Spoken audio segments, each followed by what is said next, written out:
Hello, good morning, bon dia. I'm back, this time with a microphone, because I know that the quality of the audio has been super bad in my last videos, so I hope this one will be better.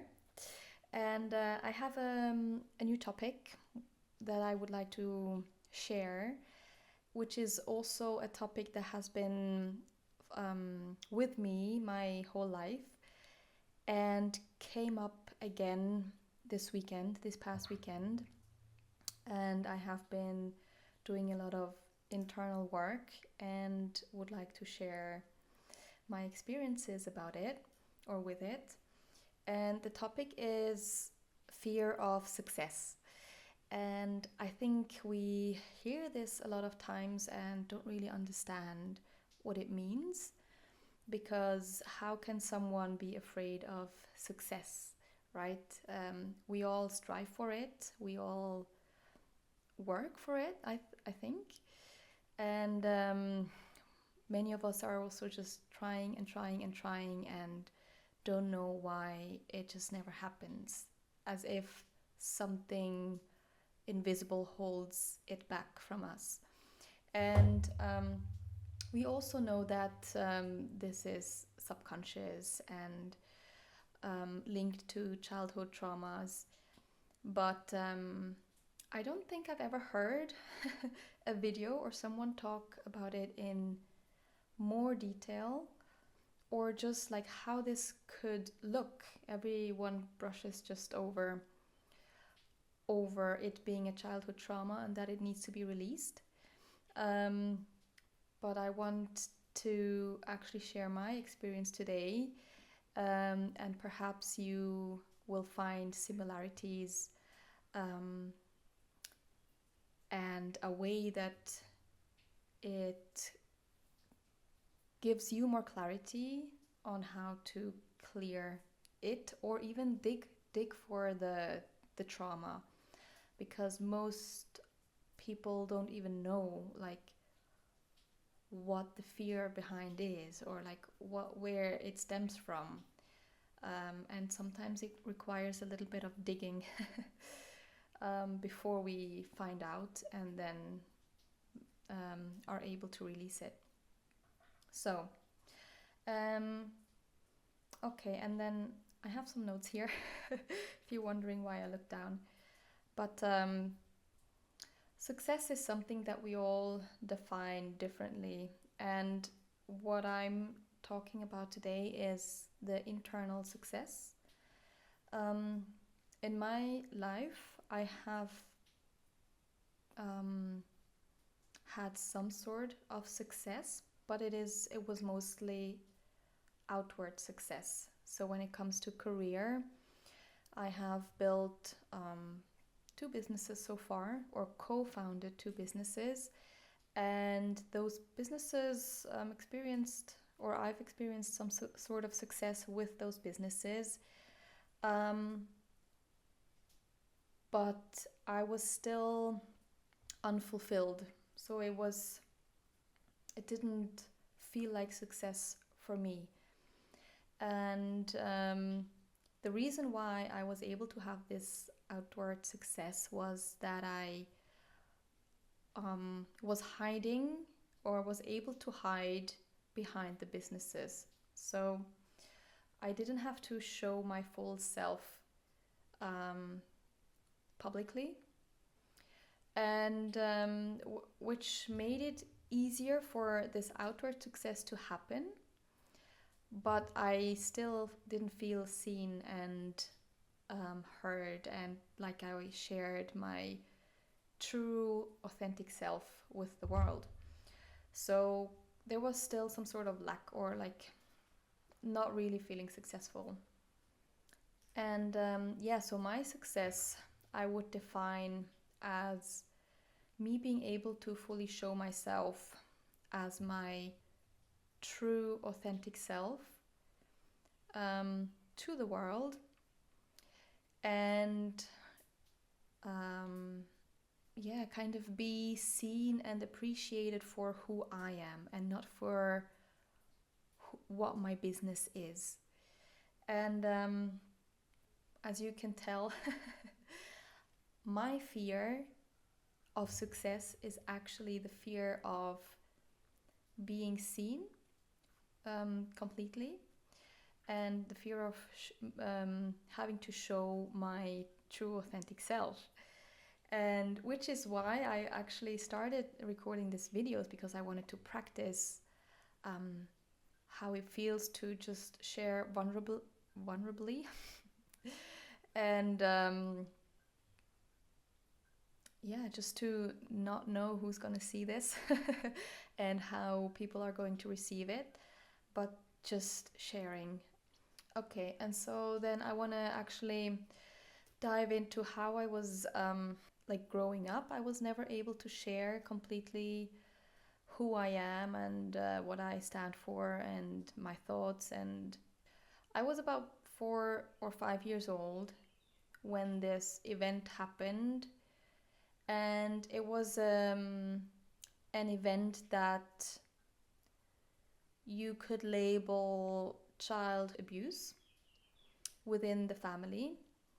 And I think from the outside, it looked more harmless than what it did on the inside with me. And this is often the case, right? Our parents or adults around us when we grow up, they don't understand the consequences that certain events can have on a kid.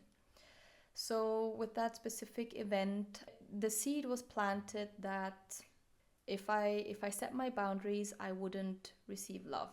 That's a typical people pleasing thing. But on top of that, I grew up in a cult, and what was taught to us was that physical contact with the other gender is dirty and a sin, and like sexuality, intimacy, and sensuality was all really a big taboo in our family and in this particular church.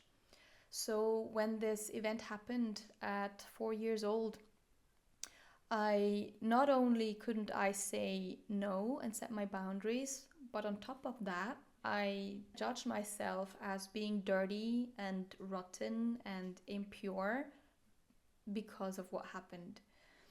Um, and so, multiple times growing up, the same pattern happened, and the more events that happened where I couldn't say no, the more guilt and shame I felt, and I really wanted to reject myself and my femininity as well. And I felt like I couldn't, I wasn't pure or innocent anymore, and I couldn't show my innocent self to people, because in my mind I knew these people are going to take advantage of it. Yeah, so with that also there was a real trust issue growing within me. I started to hide behind being kind of tough girl. Um, yeah, I think different. I think I had different masks. And when I was starting to build my businesses, this worked great because I didn't have to show. I didn't have to show who I truly was. But everything inside me, I think, wanted to be heard or wanted to be seen. But I was so afraid to show myself that other people would then come again and take advantage. Yeah, for a while I have been wanting to create my personal brand. But you can't develop a personal brand if you cannot speak your true authentic self and show yourself to the world. And the only thing I was able to speak about was my skills in the past, and it worked well with the businesses, but it was never about my personal experiences. But I truly felt that my soul wanted to share the my truth, my experiences. Um, and so this weekend, I have been really uncovering where it all comes from. And it became very clear that what I had to do was to release the heaviness that this um, event and this trauma brought, and that I have been carrying with me my whole life. And really, it was the belief that I am impure, and just the guilt and the shame around it. And I couldn't accept myself lovingly. So I just needed, and what I did, maybe I can share this as well. How I released it is that I just closed my eyes and imagined myself as a kid in this situation, um, where I needed a parent to step in for me and provide a safe space for me. And my parents, or one parent who was there, wasn't able to do this. So I just imagined myself in this situation, and me as a grown-up person stepping into that situation and holding myself, my child self, and providing that safe space for her in this moment. And just kind of in my imagination rewrite the story. And I could have ended there, but I knew that, or not I knew, I wanted to know, I think I wanted to know why my dad at that particular time wasn't able to step in for me and set the boundaries for me. And so I went and imagined him as a kid. And I know that he became a people pleaser because something similar must have happened to him when he was a child, where he got taught that he wasn't allowed to say no and that he had to say yes at all times to receive love. And so I held him as a child, my dad, in my arms and provided the safe space for him, and told him that he didn't have to do all of this. He is loved even though he says no. And you know, it doesn't rewrite all that had happened in my life, um, in a physical way, but it rewrites how I feel towards myself as a kid and also towards my dad, because it wasn't his fault.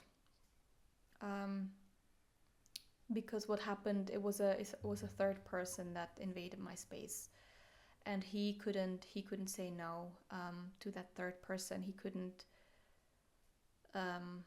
set the boundaries for that third person to abuse me, basically. And yeah, so that's it. I what it did, I mean, of course I cried a lot that weekend. And but I could finally release it because I knew that I didn't ask for it as a kid. I wasn't responsible for what happened, and I carried guilt and shame for someone else. Someone else should have carried it, not me. And yeah, that is that is it. It has been quite heavy work, but very freeing also. Um, I haven't felt so light in I mean, quite some time, maybe ever. um,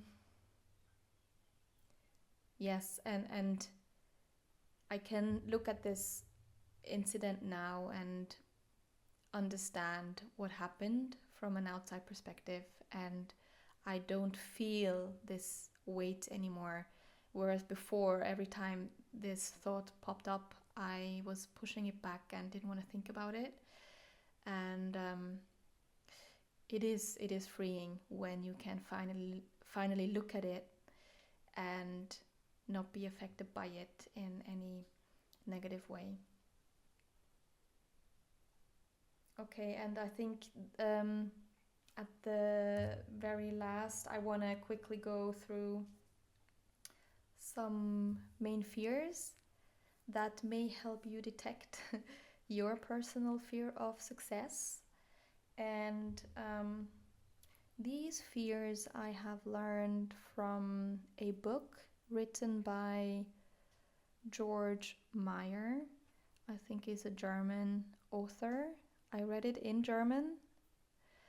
Um, and so he talks about the 5 main fears that people have or that are created. 5 main human fears. And the first one is the fear of being rejected in any way or form. And it can be like caused like very, very simple, like one particular time that you remember where you have done something or said something or been in some way and you've been rejected for it.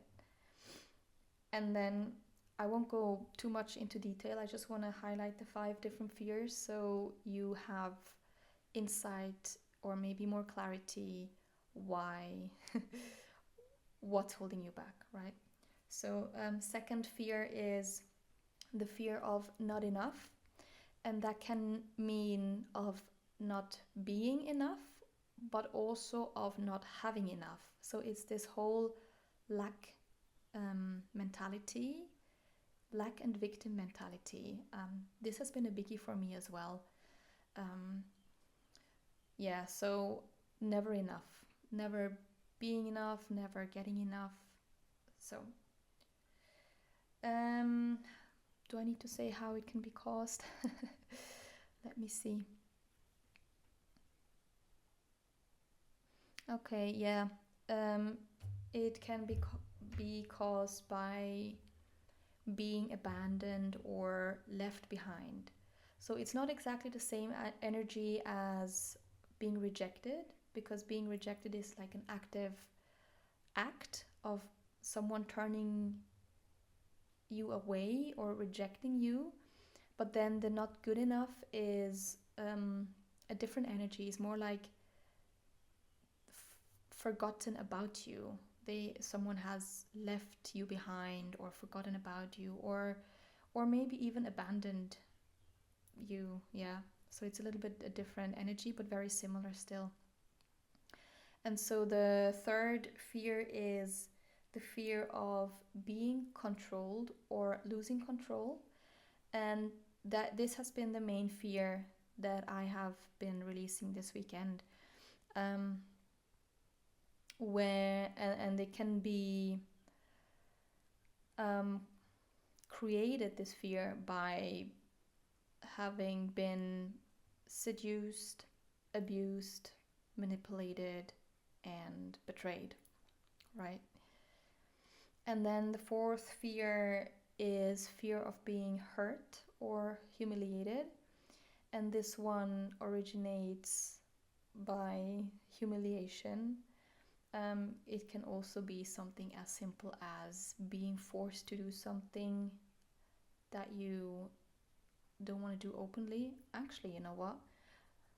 Maybe this is also something that ties into the same fear, or like for me now, I'm discovering that this humiliation and fear of being controlled or losing control is very tied together with my experience.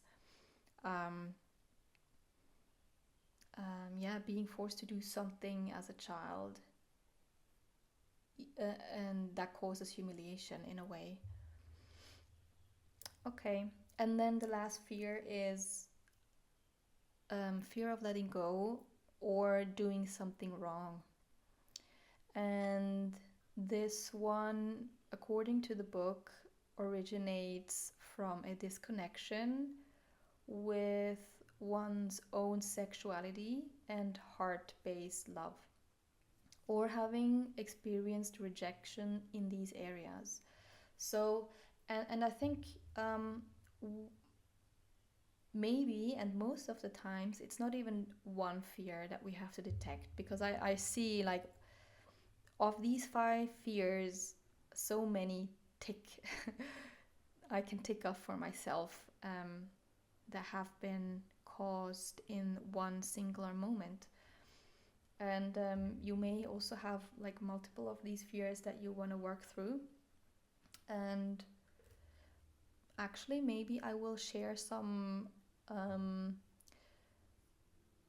exercises in a different video on how to release those fears or how to work through them. But yeah, so for today, I just wanted to bring to awareness these kind of fears, and um, that they are probably most likely the cause of the fear of success. And then once we release those fears, the five main fears, then we are able to show up differently that attract success, without having to work much for it, because the road is cleared, um, and freed. And so, yes, that's the message for today. And thank you for listening, and see you next time.